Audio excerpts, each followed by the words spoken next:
Coffee, Calm and Connection is about being human. It's about you choosing to prioritise your well-being, putting the time in to strengthen your resilience to adversity, and being part of a community that holds you accountable and offers support when the going gets tough. Our podcasts bring expert insight and real-life experiences together for you to enjoy and learn what it is that makes us human and how to work with it.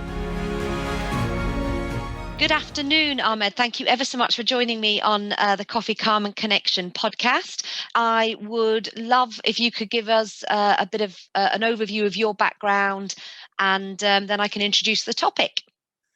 Thank you very much for having me, Sarah. My name is Ahmed Ismail. I'm a consultant psychiatrist, but I'm also an accredited cognitive behavior therapist. So I've got the two hats. And if I just can explain the difference between a psychiatrist and a psychologist. So a psychiatrist kind of usually psychiatrists concern themselves with making a diagnosis and offering medication. So physical medication. So whereas psychologists is more like they look into the relationship between feelings and thoughts and behavior and things like that.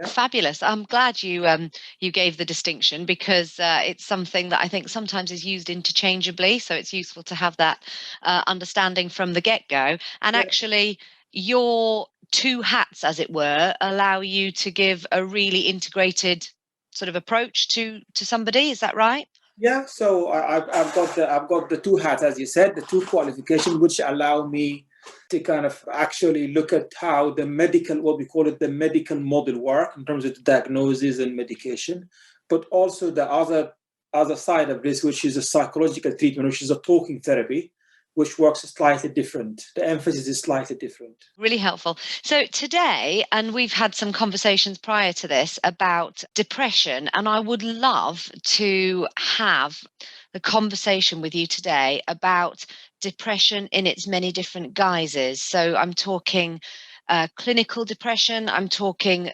non-clinical symptomatic depression, maybe the relationship between both and how that manifests in different people. So I wonder if you could give us your thoughts on depression as an illness and sort of where the balance tips from clinical or from non-clinical to clinical. I think, every one of us kind of understand and knows about this, that we can all become a bit depressed from time to time. We can feel a bit low, but often than not, then we're able to shake it off. We're able to come out of it. We're able to talk ourselves up a bit about the way we feel. And that normally works for a lot of people in many situations. So the depressed feeling isn't in itself an issue. That's just part of the way I think our mood tend to kind of function or fluctuate as a result of certain triggers in the environment.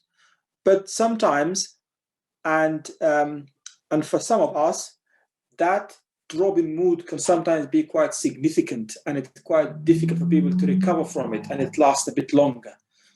And that's by itself is not necessarily a clinical or an illness by itself, because if you lose a loved one, you can feel a bit down for quite a significant length of time, but that's just normal reaction to losing someone. That's not necessarily something you need help with.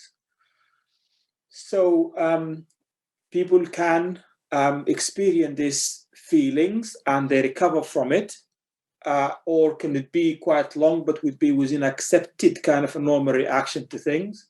So that's not necessarily often. It doesn't stop people from functioning. So people can function normally in terms of social functioning as a member of a family, or in terms of work, or in terms of a wider community. We will kind of still function with these kind of feelings.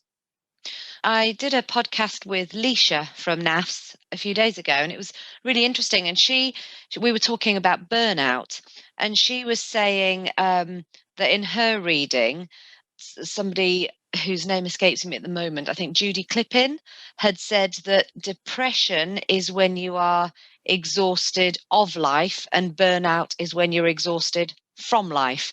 And I thought that distinction was really, really interesting, actually. It's very simple, and I get it.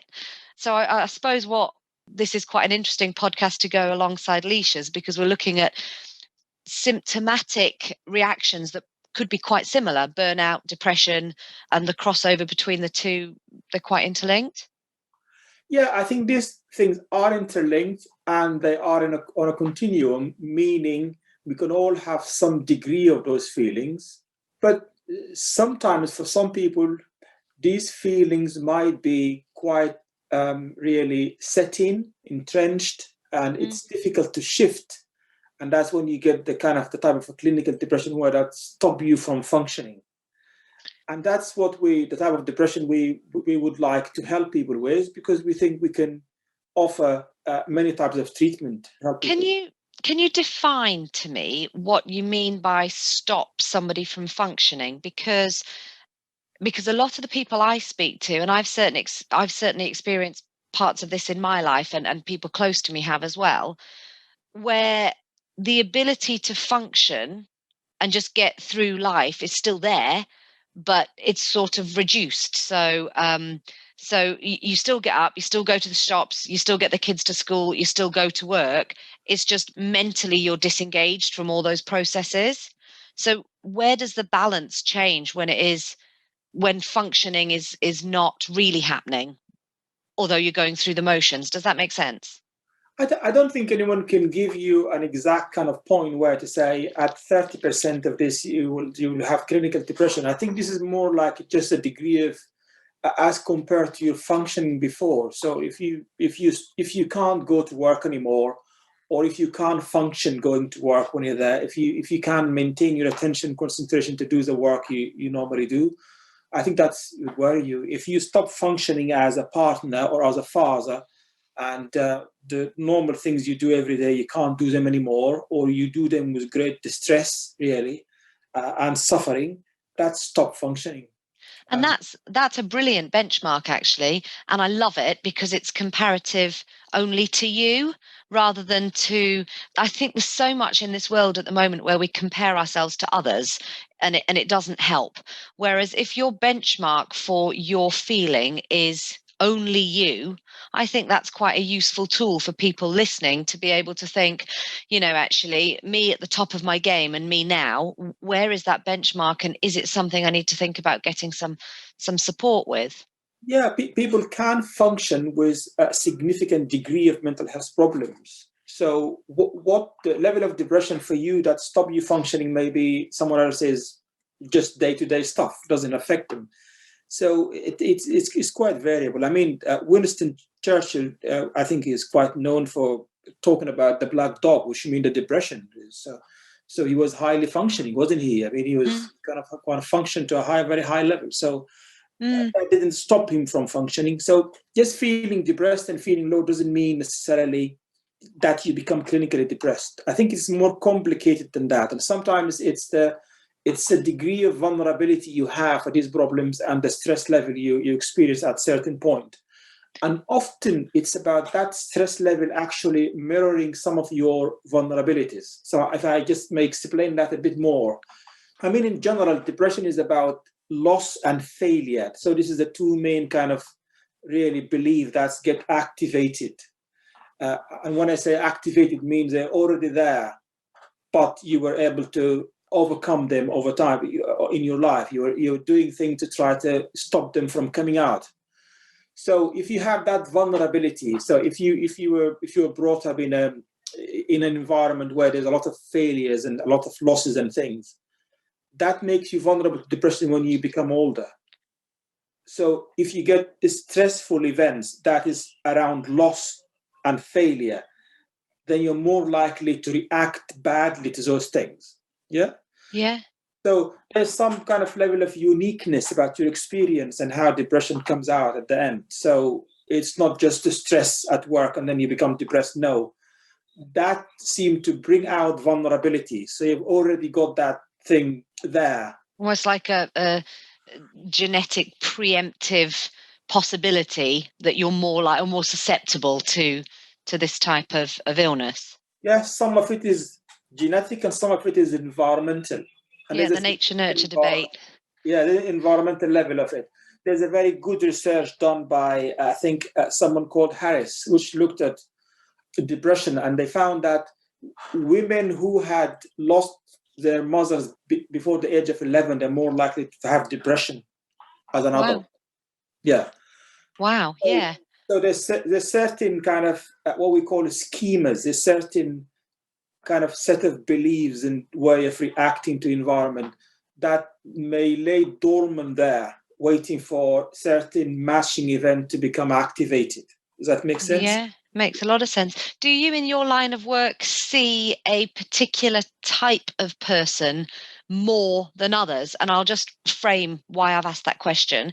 When I was talking to Leisha, we were talking about the type of people that experience high-level burnout, being very driven, very perfectionist, that type of person. Do you see some commonalities generally? Yes. So that's interesting, because when you talk about burnout and people having perfectionistic tendencies, that's often, not always, often comes from a base where you feel you're not perfect enough or you're not good enough. Yeah? Failure. Yeah. So what you do is you go through life trying to actually fight against that. But because you're overdoing it, that can take you only as far as there has to come a point where this doesn't work anymore. And when it doesn't, that confirms your original ideas. Does that make sense? Yeah, it makes a lot of sense. Yeah. And it's so interesting. Yeah. So which is similar to depression. So you've had losses before and you went through life and doing things you try to kind of cope with that. But there come a loss of something similar to it, even semantic meaning to it, that might bring it out. See, and then you may not be aware of that. Sometimes the therapy is all about trying to get you to see that, really. Really interesting. Yeah. So one of the things, in my life, I have done CBT therapy before. After my last child, I had a period of CBT therapy, but I don't think I was in a good relationship with the therapist. So like it never went anywhere. But what I find really interesting is that concept of almost playing you back at you. Sometimes you can be so, your habits or drivers can be so subconsciously inbuilt that you're not even aware of what you're doing or why you're doing it. And one of the conversations I had that I was really interested in with Aji was about the inner lens. So the lens through which you are seeing life is a result of nature nurture working together, and sometimes just noticing what that lens is telling you is like an epiphanous moment. Yeah. So and that lens, or I mean, I'll probably call it schema. It's probably the same thing. That could be genetically informed. It could be environmentally informed.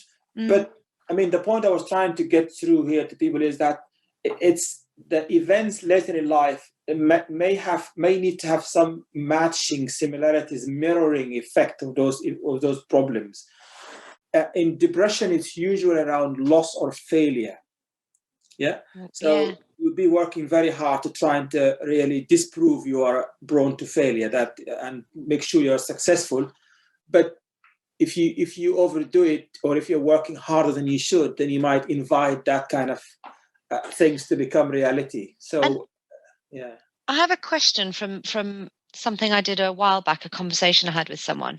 Yeah. He was saying that he had never suffered loss as a child, but loss really affected him. So if he was to watch a film about loss, it really affected him. He's a clinical psychologist, and he was saying it took him a really long time to realize why his trigger was so powerful. And it's because his mother was an orphan. And so her loss, he'd almost taken that burden from her as a young child. That's incredibly interesting. Yeah, I mean, it could be that, but I mean, I don't know this person well, but I mean, I would have, once I heard you saying that, I wasn't going to suggest, I mean, loss sometimes doesn't have to be the physical loss of losing a person. It could be loss of a status, loss of meanings, loss of something that you hold dear to yourself. It could be many, many things, but it's just, it kind of lost something. So lost an important relationship in your life. Divorce could be because you've relied so much on your partner that kind of loss, really. So you had lots of ambition for yourself, and you realized they weren't happening. There's kind of lost. You lost something. Yeah. So And loss and failure are very interlinked in those type of concepts, aren't they? Yeah. Yeah. But there could be the loss of a caregiver when you're young. Someone, your parents, you lost your parents because of they died for some reason. That could be that type of loss. Yes, but it could be other type of loss. It could be of other levels, really, not necessarily a physical one. So taking that, so the idea of depression and really having a think about this mirror idea from maybe something in a younger lifetime that has affected the way you think or your belief system.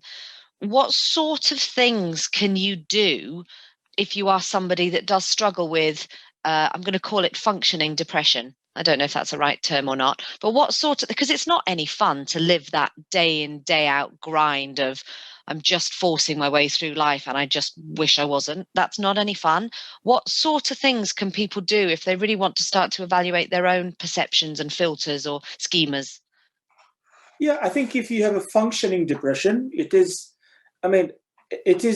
quite really distressing and disabling to have something like that.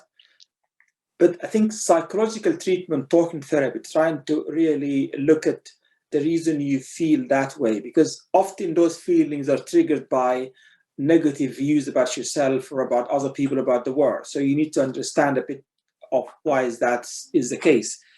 And often you find the origin of that in someone's earlier life and upbringing. And that can be quite really useful to try to uncover that. The answer usually lies in what you're doing now, not on what happened before, because you can never change what happened before. But it's the way you're trying to deal with it. Sometimes that can be not the right things to do, and it can actually cause the problem to become worse. Yeah. So it's that kind of type of dysfunctional coping mechanisms you're trying to cope with it. The example you gave earlier about someone who was trying to be perfect, because they're coming from a place where they don't feel perfect. They're worried about failing, you see. They wanted to make sure that doesn't come out. But you have to be careful, because sometimes that is going to do exactly the thing you're trying to really work against. Yeah. Do you know what I find quite interesting? You just mentioned coping mechanisms there, and how some behaviors can be quite compulsive. And the more, I'm going to say stress, but I'm talking about myself actually. So I can be quite compulsive with certain behaviors where, I don't know, I've just eaten 3 Quality Street and I now feel sick and I do not need to eat the rest of the box, but I'm going to anyway. That type of compulsive, and I'm very aware I do not want to eat this Quality Street, but I'm going to eat it anyway. Or, if I open a bottle of wine, I will probably finish the bottle of wine. But for me, I think those are probably coping mechanisms when I'm highly stressed, or they're not necessarily any clinical problems. This is just part of the life. People kind of the way they function. But there's a kind of a mixture of drive and impulse control and stuff like that. But they're not necessarily something we need to be labeled as kind of psychologically not right, really. I think. And perhaps compulsive is too much of a medicalized term. So maybe that's the wrong. But I just notice certain patterns in my behaviors that increase when I'm feeling stressed and decrease when I'm not. And actually, if you put a magnifying glass on that for some people, and those whole things are magnified to the point of becoming dysfunctional, that can be really hard to sort of manage. Yeah, I mean, there's certainly, we know that when people are depressed, they tend to think more negatively. So it's the way you feel, it changes the way you think, which is actually opposite to the fundamental idea about CB cognitive therapy, which is cognitive therapy's fundamental idea that is the way you think changes the way you feel and then you behave. But we know that's not accurate all the time. And this is more like this is a vicious cycle. Stuff goes round, really. So I'm interested in the CBT. Can you talk to me through about the sort of the fundamental principles, how it helps, what sort of things you can practice? Yeah, I mean, the fundamental idea is very simple, really. As coined by Beck, who was an American psychiatrist in the late 60s, early 70s, I think. So it's just basically saying that when you are faced with certain events, it is not those events which determine how you feel, it's the way you interpret them. Yep. Is a thought that comes to your head about it that makes you feel that certain way. But we normally talk about these things like, in a way, we say, I've been somewhere, I've met that person, and he made me feel. We kind of, that's the way we talk about it, as if events made you feel a certain way. And his fundamental idea is no, it's not the way, it's not the events themselves, it's the way you interpret them. But that interpretation is a lot influenced by your upbringing, your environment, your culture, a lot of other things kind of, and your unique schema, your unique way of thinking, and that kind of type of style of the way you perceive the world, really, the lens from which you see the world. That's your own kind of interpretation, attaching meanings to things.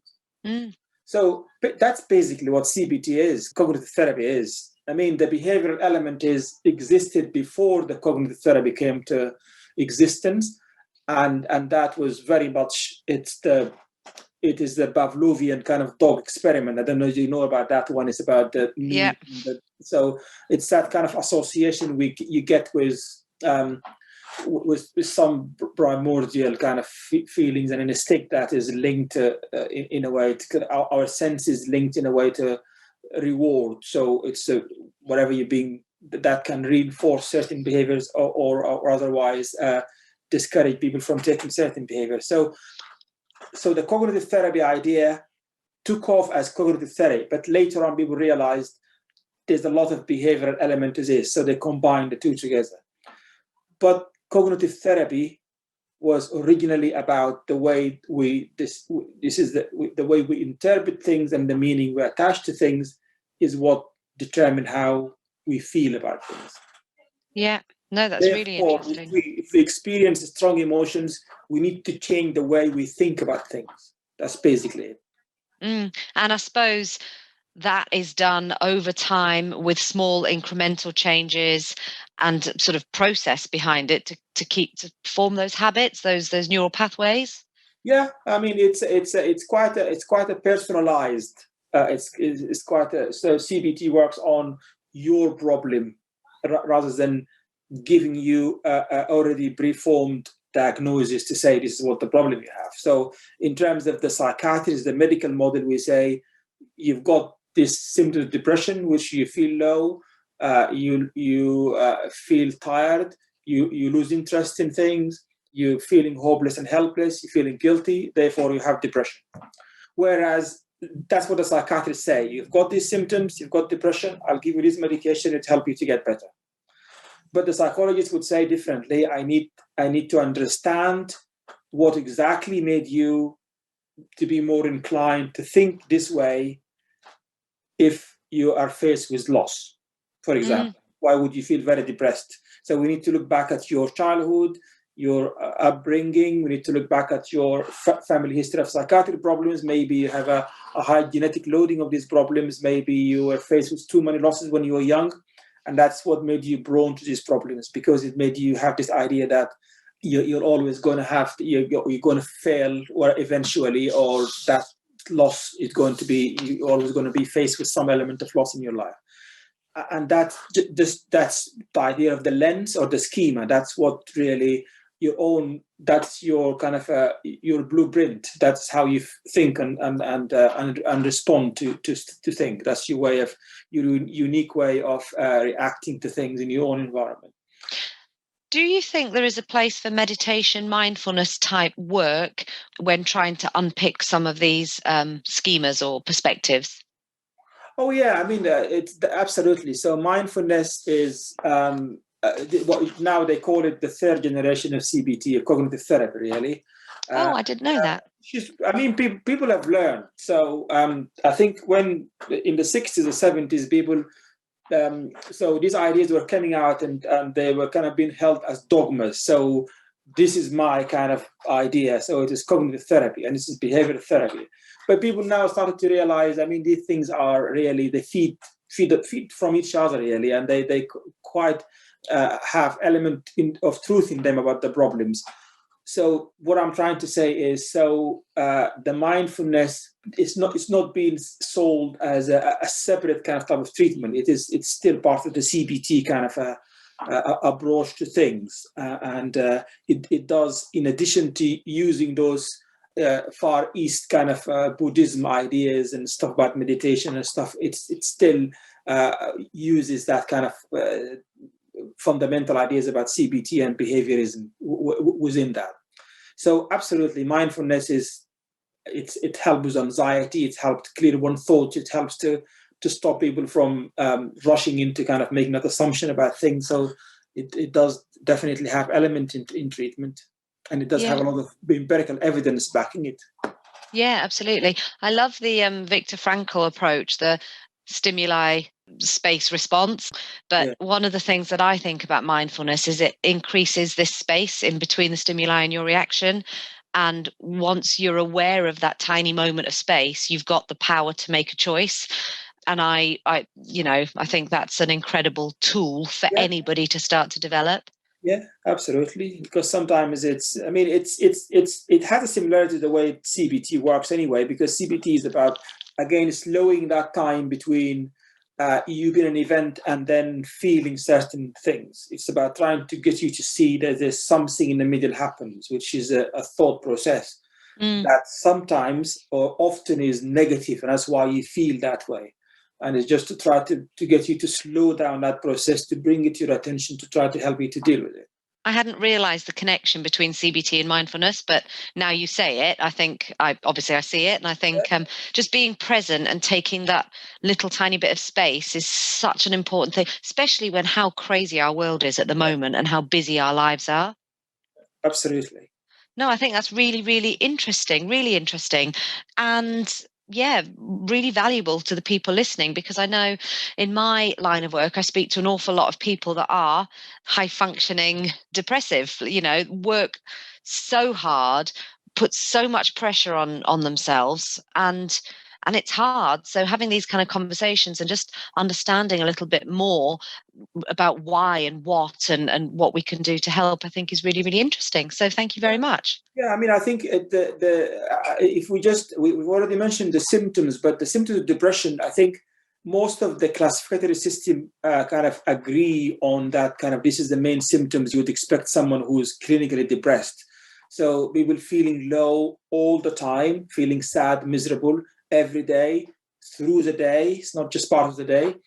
And you need that to be going on for about 2 weeks at least, really. It's not just a short kind of burst of feeling a bit depressed. No, it has to be consistently. The word we like to use is pervasive, so they're all the time. And so the next symptom is feeling fatigue, kind of this fatigability, feeling exhausted for no apparent reason. You wake up in the morning and you feel very tired for no reason, although you had a good night's sleep. And the third main symptom is that you lose interest in things. So you don't enjoy things that normally you used to enjoy, and nothing gives you pleasure. So these main three symptoms are indicative that there's a clinical depression kind of thing. The other symptoms include the sleep problem. So you find it difficult to get off to sleep, but the most specific one is you wake up early in the morning, earlier than expected, so 3-4 o'clock in the morning, and you couldn't go back to sleep again. And you wake up with a lot of worrying thoughts in your head, stuff like that. So the other symptom is the loss of appetite. So, and might be loss of weight, and it can be as significant as 5% of your weight over a month's time. Is the converse of those two things true? So I've spoken to people that don't wake up early, don't suffer insomnia, but they're almost narcoleptic. Just, I want to sleep all the time, and I'm just sleep a lot, way more than you need to, and still tired. And the same with the weight, putting weight on, eating compulsively, that kind of thing. Are those? Yeah. So there's another type of depression, which people used to call endogenous depression, and people sometimes link to seasonal kind of variations, kind of seasonal depression. You tend to often get people sleeping more and eating more, which is, in that type of depression.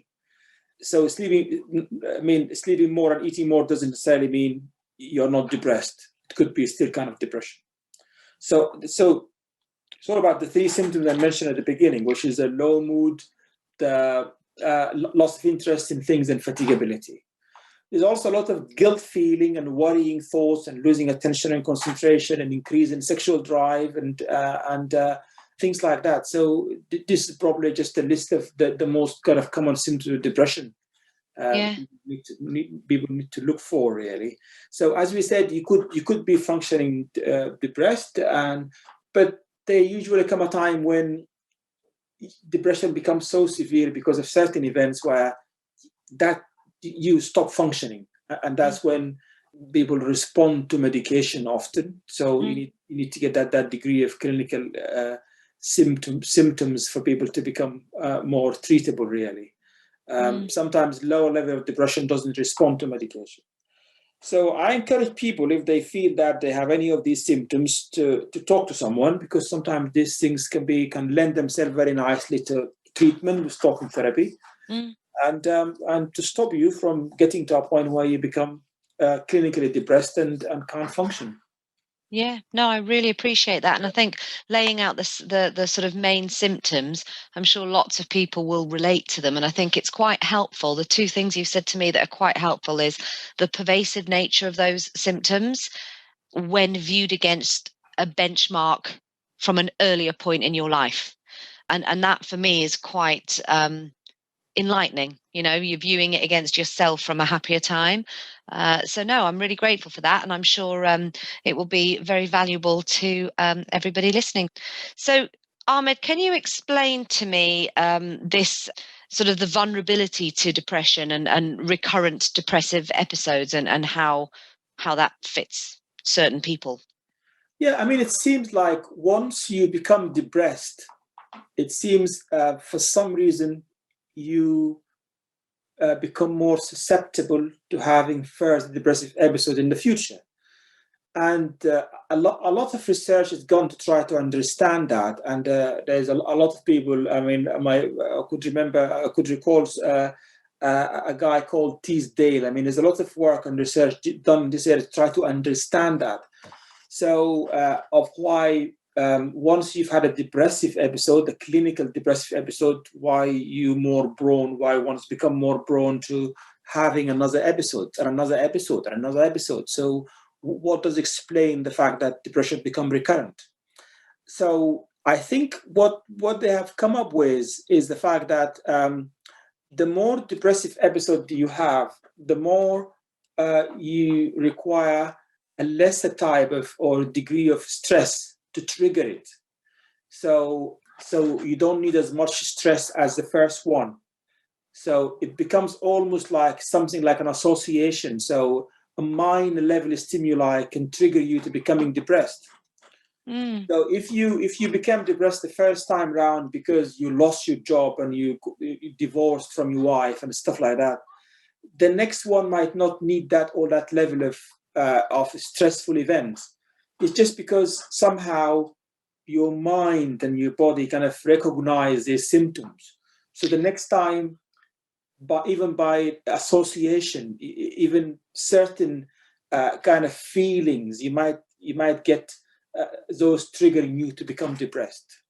So actually, a way to combat that would be you'll really have to work extra hard on the talking therapies and the reframing your mental attitudes and your schemas or your perceptions. You'll have to really put some time and effort into that to be able to build up your resilience. There it is, to build up your resilience again. It's like your resilience has gone and you need to work harder to build that resilience. Is that fair? Yes would be definitely. Psychological therapy would help because that would address the underlying problems and the vulnerability and help you to manage those kind of symptoms. But also, I mean, it's a treatment with medication because sometimes that can reduce the chance of future relapses. So once someone becomes depressed, we give them medication to help with the next depressive episode. But I mean, people will probably know this. We ask people to take medication for a year or two after that. So the reason we do that is we know people are more susceptible to have another relapse immediately after having one episode. So advising people to take medication for a longer period, even after they become well and they recover from the depressive episode, is to try to reduce the risk of relapse. Oh, I didn't And know that. if you don't relapse that quickly, or if you don't have too many relapses, then that would reduce this kind of risk of you having more episodes in the future. So the treatment itself and continuing the treatment after the recovery from the first episode might be another way of trying to reduce this risk of depression becoming recurrent.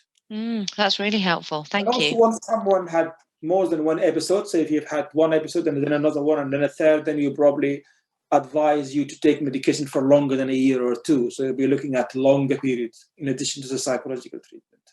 Yeah. But the two go very much hand in hand, the psychological treatment and the medication. No, I think that's really helpful. Thank you very much. Yeah. Thank you for listening to today's podcast. Your reviews, shares and followership is incredibly valuable to us. If you'd like to know more about our work through Coffee, Calm and Connection and how we can support you, please email us at hello@coffeecalmconnection.org or follow us on social media. Thank you.